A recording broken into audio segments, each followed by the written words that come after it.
বিসমিল্লাহির রহমানির রহিম। আসসালামু আলাইকুম। আসমা কিচেনে আরও একবার আপনাদের সবাইকে জানাই স্বাগত। আশা করি আপনারা সবাই খুব ভালো আছেন। আমি আজ নিয়ে এলাম মিষ্টি কুমড়ার রেসিপি। আশা করি আমার রেসিপিটা আপনারা প্রথম থেকে শেষ পর্যন্ত দেখবেন। তার জন্য আমি নিয়েছি মিষ্টি কুমড়া। আমি মিষ্টি কুমড়া খুব ভালো করে ধুয়ে কেটে নিয়েছি। আমি কাচিয়ে নিয়েছি, দেখুন। এবার আমি মশলা দিয়ে দিলাম মরিচ গুঁড়া,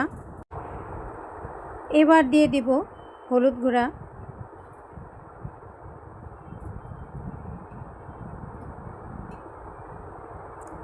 এবার দিয়ে দিব ধনিয়া গুঁড়া, এবার দিয়ে দিব পরিমাণ মতো লবণ।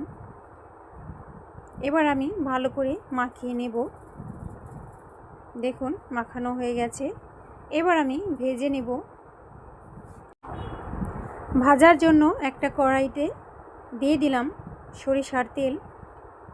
অবশ্যই আপনারা সরিষার তেল দিয়েই ভাজার চেষ্টা করবেন, এতে করে খেতে খুবই ভালো হবে। আমি মিষ্টি কুমড়াগুলো দিয়ে দিচ্ছি।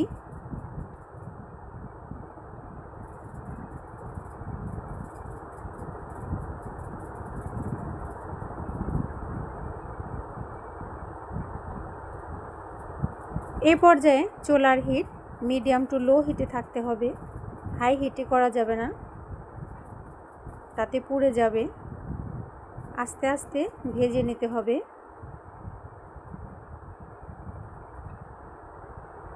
আমি এবার উল্টে দিচ্ছি। এক পাশটা হয়ে গেছে। মিষ্টি কুমড়া স্বাস্থ্যের জন্য খুব ভালো। এভাবে মিষ্টি কুমড়া ভাজলে বাসার ছোট বড় সবাই খুব পছন্দ করবে, খেতে খুবই ভালো লাগে। যাদের বাসায় ছোট বেবি আছে তাদেরকে যদি এভাবে ভেজে দেন তাহলে বেবিরা খুশিমনে খেয়ে নেবে। এই মিষ্টি কুমড়ার প্রচুর পরিমাণে ভিটামিন এ থাকে, যা চোখের জন্য খুবই ভালো। আমি উল্টে নিচ্ছি। এই মিষ্টি কুমড়া পিসগুলো ভাজা হয়ে গেছে। আমি এবার তুলে নেব। আমি এই কড়াইতেই পেঁয়াজ কাঁচামরিচ ভেজে নেব। দেখুন মাশাআল্লাহ কতটা সুন্দর হয়েছে।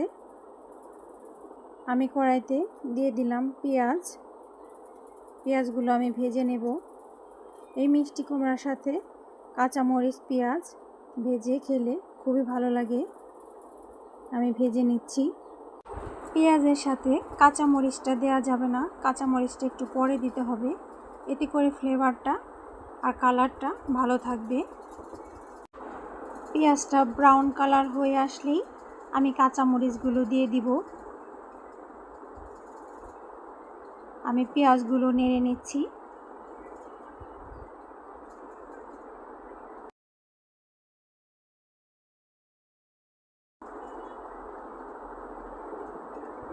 ব্রাউন কালার হয়ে আসছে। এবার আমি কাঁচামরিচগুলো দিয়ে দিলাম। এবার নেড়ে নেব। এই মিষ্টি কুমড়ার সাথে কাঁচামরিচ পেঁয়াজ ভাজা খেলে খুবই টেস্টি লাগে, খুব ভালো লাগে। অবশ্যই আপনারা বাসায় ট্রাই করে দেখবেন।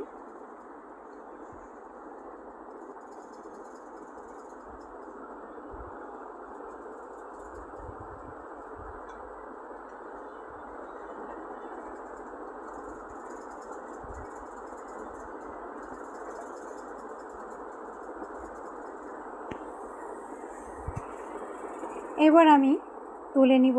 ভাজা হয়ে গেছে। দেখুন মাশাআল্লাহ কতটা সুন্দর হয়েছে। এভাবে আপনারা বাসায় বানিয়ে খাবেন আর আমাকে কমেন্ট করে জানাবেন খেতে কেমন হয়েছে। আমার এই ভিডিওটি যদি আপনাদের ভালো লেগে থাকে আমার চ্যানেলটিকে সাবস্ক্রাইব করে আমার পাশে থাকবেন এবং লাইক কমেন্ট শেয়ার করবেন। এতক্ষণ আমার সাথে থাকার জন্য আপনাদের সবাইকে অসংখ্য ধন্যবাদ।